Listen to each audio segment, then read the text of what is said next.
Hi kids, ये है आपका chapter 3.1 The Plate of Gold. Let's begin with warming up exercises. So number 1 is stories can be told even in the form of poetry. आप कहानियां भी बता सकते हो कविताओं के माध्यम से.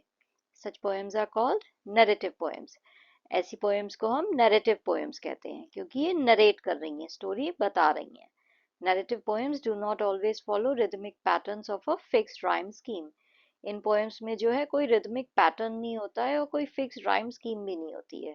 मतलब कि एक तो इनमें राइमिंग वर्ड्स नहीं होंगे और दूसरा जो है कोई ऐसी फिक्स्ड स्कीम नहीं है जैसे कि स्टैंजा 1 स्टैंजा 2 स्टैंजा 3 इसमें कितनी लाइन्स हो ये डिसाइडेड हो, ऐसा कुछ नहीं है. Such poems are written in a style called free verse. ऐसी कविताएं जो हैं जिस स्टाइल में लिखी जाती हैं उसे फ्री वर्स कहते हैं. Recall and name some narrative poems you have done read earlier. आपको ऐसी narrative poems के नाम यहाँ पे लिखने हैं जो आपने अभी तक पढ़ी हैं. Answer. Following poems are narrative poems that I have read till now. ये सारी जो narrative poems हैं ये मैंने अभी तक पढ़ी हैं. Number 1 is Vocation by Rabindranath Tagore. Second is Out Out by Robert Frost. And third is We Are Seven by William Wordsworth. तो ये सब जो है ये narrative poems हैं जो मैंने अभी तक पढ़ी हैं. Number 2. Read the poem below and fill in the gaps, choosing appropriate pairs of rhyming words to make them meaningful. तो हमें जो है ये पोएम पढ़नी है और जो जो ब्लैंक्स दिए हुए हैं उन्हें हमें भरना है करेक्ट राइमिंग वर्ड्स से. और ये सब जो है ये हमें दिए हुए हैं, इनमें से हमें चूज करना है. So let's start. Little things, छोटी छोटी बातें. Little drops of water, little grains of sand make the mighty ocean and the pleasant land. छोटी छोटी पानी की बूंदें और छोटे छोटे रेता के कण ये जो है ये एक बड़ा सा समुंदर बनाते हैं और हमारी जो खूबसूरत दुनिया है उसे बनाते हैं. Thus the little minutes, humble though they be, make the mighty ages of eternity. इसलिए जो छोटे छोटे मिनट है वो अपने आप में कितने भी छोटे हों वो जो है आपस में मिलके जो है ये पूरा समय बना रहे हैं जो है अनंत काल तक चलेगा. Little deeds of kindness, little words of love, make this earth an Eden like the heaven above. हमारे जो छोटे छोटे दया की जो हम काम करते हैं और हम लोगों से जो प्यार भरी बातें करते हैं उससे जो ये पृथ्वी है ये बिल्कुल जो है आसमान की तरह जो है स्वर्ग बन जाएगी. जैसे हमारे ऊपर जो आसमान है वहां पे स्वर्ग है वैसे ही हम इस धरती को भी स्वर्ग बना देंगे अपनी दया से और अपने प्यार भरी बातों से. Next question. What important message does the above poem convey? कौन सा महत्वपूर्ण संदेश ये कविता हमें दे रही है? So answer is the poem's message is that God rewards those who truly love their fellow human beings and that charity and donations alone cannot please God. तो ये कविता हमें ये संदेश दे रही है कि भगवान उन लोगों को पुरस्कृत करते हैं जो वास्तव में अपने साथी मनुष्यों से प्यार करते हैं और अकेले दान ही जो है वो भगवान को खुश करने के लिए काफी नहीं है. Questions written on the indent of chapter. आपका जो चैप्टर है उसके साइड में जो मार्जिन है उस पे क्वेश्चंस दिए हुए हैं ये वो क्वेश्चंस हैं. So let's do first one. Who could claim the plate of gold? वो जो सोने की प्लेट थी उस पर कौन अपना दावा कर सकता था? The plate of gold could be claimed by anyone who loves the Mankind. वो जो सोने की प्लेट थी वो कोई भी व्यक्ति उस पर दावा कर सकता था जो मानव जाति से प्यार करता हो. तो कोई भी मनुष्य जो इंसानों से प्यार करता था वो उस प्लेट पे अपना हक कर सकता था, अपना हक जता सकता था. Question. To whom did the priest give the plate of gold? पुजारियों ने वो सोने की थाली किसे उपहार में दी? The priest gifted the plate of gold to the man who was the largest lover of his race and who parted his whole estate to the poor within the year. पुजारियों ने सोने की थाली उस व्यक्ति को उपहार में दी जो मनुष्य जाति का सबसे बड़ा प्रेमी था और उसने जो है एक साल के अंदर जो है अपनी पूरी संपत्ति जो है वो गरीबों में बांट दी थी. Next question. What magical occurrence shocked the people? कौन सी जादुई घटना थी जिसने लोगों को चौंका दिया? Answer. The priest gifted the golden plate to the man who parted the whole estate to the poor within the year. जो पुजारी थे उन्होंने उस व्यक्ति को सोने की थाली उपहार में दी जिसने एक साल के अंदर ही अपनी सारी संपत्ति जो है वो गरीबों में बांट दी थी. But when the man touched the golden plate, it turned into lead. This magical occurrence shocked the people. पर जब जो है उस आदमी ने थाली को छुआ तो वो किस में बदल गई? लेड में, एक मेटल में बदल गई। ये जो जादुई घटना थी, इससे लोग चौंक गए। Next question, Why had many beggars collected outside the temple? मंदिर के बाहर बहुत सारे भिखारी क्यों जमा हो गए थे? Answer, many beggars collected outside the temple because many people who wanted to claim the plate started giving donations to the beggars. मंदिर के बाहर जो है बहुत सारे भिखारी इसलिए इकट्ठे हो गए क्योंकि कई लोग जो थाली पर दावा करना चाहते थे, उन्होंने भिखारियों को दान देना शुरू कर दिया। Question, why did the pilgrims to the temple shower coins to the beggars? मंदिर में तीर्थयात्री जो है वो भिखारियों पे सिक्के क्यों बरसाने लगे? Answer, the golden plate from heaven was to be bestowed on the person who loved his fellow beings the most. जो स्वर्ग से सोने की थाली थी वो उस व्यक्ति को दी जानी थी जो अपने साथी इंसानों को सबसे ज्यादा प्यार करता था। In order to prove that their love was the best and hence they were worthy of the plate, the pilgrims to the temple showered coins on the beggars.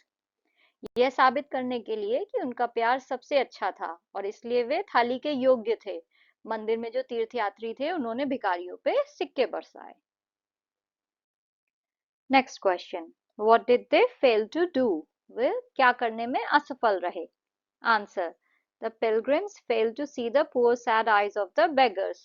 जो तीर्थयात्री थे वो भिखारियों की उदास आंखों को देखने में असफल रहे। Next question, What did the poor peasant offer the blind beggar?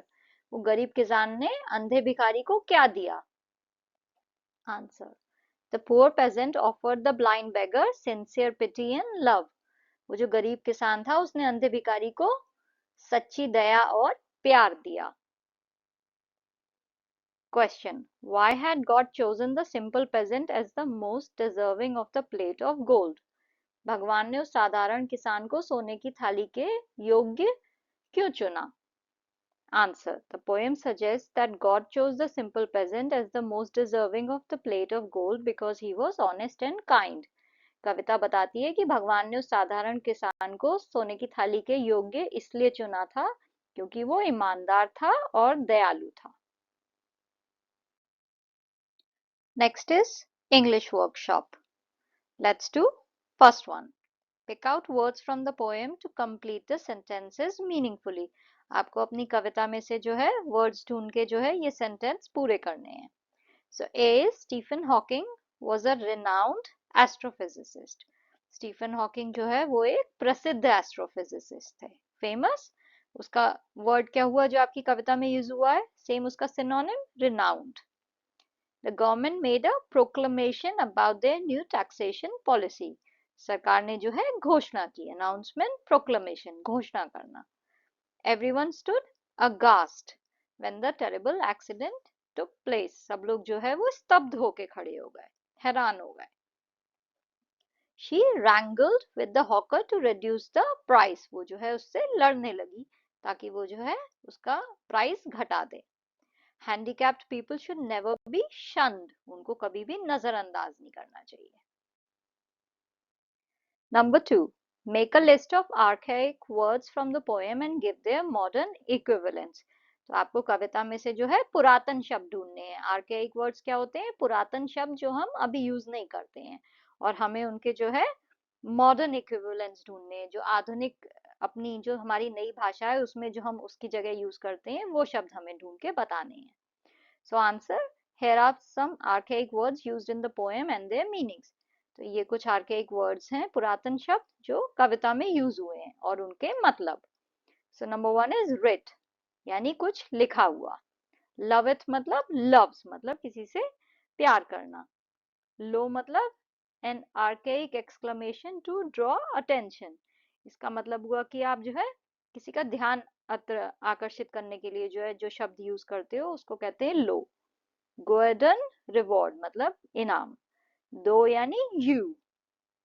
दाइन मतलब योर्स मतलब तुम्हारा.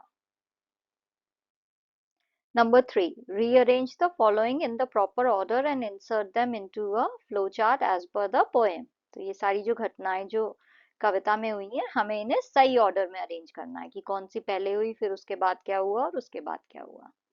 So the answer is number 1 will be D. A plate of gold fell in a temple from heaven. एक सोने की थाली जो है वो एक मंदिर में स्वर्ग से गिर गई. Then the second would be F. The priest announced that the one who loved God most of all would receive the gift from heaven. जो वहां पे जो प्रीस्ट थे, जो पुजारी थे, उन्होंने ये अनाउंस किया कि जो भगवान से सबसे ज्यादा प्यार करता है उसे ये तोहफा मिलेगा. Many claimants donated their wealth to receive the plate of gold. बहुत सारे जो दावेदार थे उन्होंने अपनी सारी संपत्ति जो है दान कर दी ताकि उन्हें सोने की वो थाली मिल जाए. Next would be A. The plate turned to lead when it was gifted to false-hearted claimants. जब वो गलत इंसानों को मिलती थी जिनका दिल जो है वो साफ नहीं था, वो थाली जो है वो लेड में बदल जाती थी. For almost 2 years, no claimants received the plate of gold. 2 साल के लिए जो है किसी भी दावेदार को वो थाली नहीं मिली. H. A simple peasant who had nothing to offer came to that temple. एक गरीब किसान जो था जिसके पास कुछ भी देने के लिए नहीं था वो मंदिर में आया. The peasant offered comfort and courage to a blind miserable beggar whom all had ignored. वो जो किसान था उसने जो है उस जो अंधा भिखारी था उसे उन्होंने जो है साहस दिया और उसे जो है थोड़ा कंफर्ट दिया, उसे थोड़ा आराम पहुंचाया जिसे सब लोग इग्नोर कर रहे थे. उसने उस अंधे भिखारी की मदद की. When the priest gave the plate of gold to that peasant, it shone with thrice its luster. जब वो पुजारी थे उन्होंने वो सोने की थाली जो है उस किसान को दी तो क्या हुआ, वो अपनी जो उसकी चमक थी उससे 3 गुना ज्यादा चमकने लगी वो. Number 4. Which two sayings about God are conveyed through the poem The Plate of Gold? ये जो कविता है इसके माध्यम से ईश्वर के बारे में कौन सी 2 बातें बताई गई हैं? So answer is following two sayings about God are conveyed through the poem. ये 2 बातें बताई गई हैं. One is God loves those who love their fellow beings. भगवान उसको प्यार करते हैं जो अपने साथियों से प्यार करता है. And next one is service to mankind is service to God. मानव जाति की सेवा करना ही इंसान भगवान की सेवा करना है. Number 5. But the peasant bowed and prayed to God. What could he have prayed? वो जो किसान था वो झुक के उसने भगवान से प्रार्थना की. तो उसने क्या प्रार्थना की होगी? Answer. The peasant must have prayed for guidance and strength to help him continue to show love and compassion to others. हमें ऐसा लगता है कि उस किसान ने भगवान से ये प्रार्थना की होगी कि भगवान जो है उसे सही मार्गदर्शन दे और उसे हिम्मत दे ताकि वो ऐसे ही लोगों की जो है सेवा करता रहे और उन्हें प्यार देता रहे. Number 6. Imagine that you are the peasant. Compose a short prayer to God. After having received the plate of gold, write it using stylish handwriting. आपको ये कल्पना करनी है कि आप किसान हैं और आपको जो है सोने की थाली मिलने के बाद भगवान से एक छोटी सी प्रार्थना करनी है. तो आपको यहाँ पे वो प्रार्थना लिखनी है कि आपको जब थाली मिल गई उसके बाद आप क्या कहोगे भगवान से. So the prayer is, Dear God, I am a humble peasant who has been blessed with the gift of the golden plate. हे भगवान, मैं एक विनम्र किसान हूँ जिसे सोने की थाली का उपहार मिला है. I am grateful for this gift and thank you for your generosity. मैं इस उपहार के लिए आपका आभारी हूँ और आपकी उदारता के लिए धन्यवाद देता हूँ. Please grant me the wisdom to use this gift wisely and for the benefit of others. कृपया मुझे इस उपहार का बुद्धिमानी से और दूसरों के लाभ के लिए उपयोग करने की बुद्धि दें. आप मुझे इतनी सद्बुद्धि दें कि मैं इसे अच्छे से यूज कर सकूं. May I be guided by your love and compassion in all my actions. Amen. मुझे अपने सभी कार्यों में आपके प्रेम और करुणा से मार्गदर्शन मिले. Number 7. Read other poems by Leigh Hunt, especially Above Ben Adam. आपको ली हंट की और कविताएं पढ़नी है, स्पेशली ये वाली जिसका नाम है Above Ben Adam. फिर आपको जो है इन सारी कविताओं में जो संदेश दिया गया है उसकी तुलना प्लेट ऑफ गोल्ड से करनी है और आपको बताना है कि आपको क्या लगता है. So answer is the message in both poems are similar in that they emphasize love for fellow human beings as being more important than any other virtue. तो ये जो दोनों कविताएं हैं, दोनों मतलब plate of gold and Abou Ben Adhem, इसमें जो संदेश है वो ऑलमोस्ट समान है कि साथी मनुष्यों के लिए प्यार को किसी भी अन्य गुण से अधिक महत्वपूर्ण नहीं माना जाता है। In Above and Adam's love for his fellow men earns him a place at the top of God's list. Above and Adam जो कविता है उसमें जो कैरेक्टर है Above and Adam, उसका जो है उसे भगवान की जो लिस्ट है, वो भगवान की सूची में सबसे टॉप में उसे स्थान मिला है, इसलिए क्योंकि वो जो है अपने साथी मनुष्यों से सबसे ज्यादा प्यार करता है। In the plate of gold, it is only when someone shows true compassion for another human being that they are deemed worthy of heaven's gift. जो सोने की थाली ये कविता है, इसमें भी जो है तभी जो है उस इंसान को स्वर्ग से जो गिफ्ट आया है उसका अधिकारी माना जाता है जब वो अपने साथी मनुष्यों के लिए सच्ची करुणा दिखाता है, सच्ची दया दिखाता है। तो उसी इंसान को जो है वो स्वर्ग से आया हुआ उपहार मिलता है। तो इसलिए जो है इन दोनों कविताओं में जो संदेश दिया गया है वो ऑलमोस्ट सेम है कि अपने साथी मनुष्यों से अगर आप सच्चा प्यार करेंगे तो ये सबसे बड़ा गुण है। Thank you for watching. If you have any doubts or questions, you can comment and I'll try to reply. Thank you.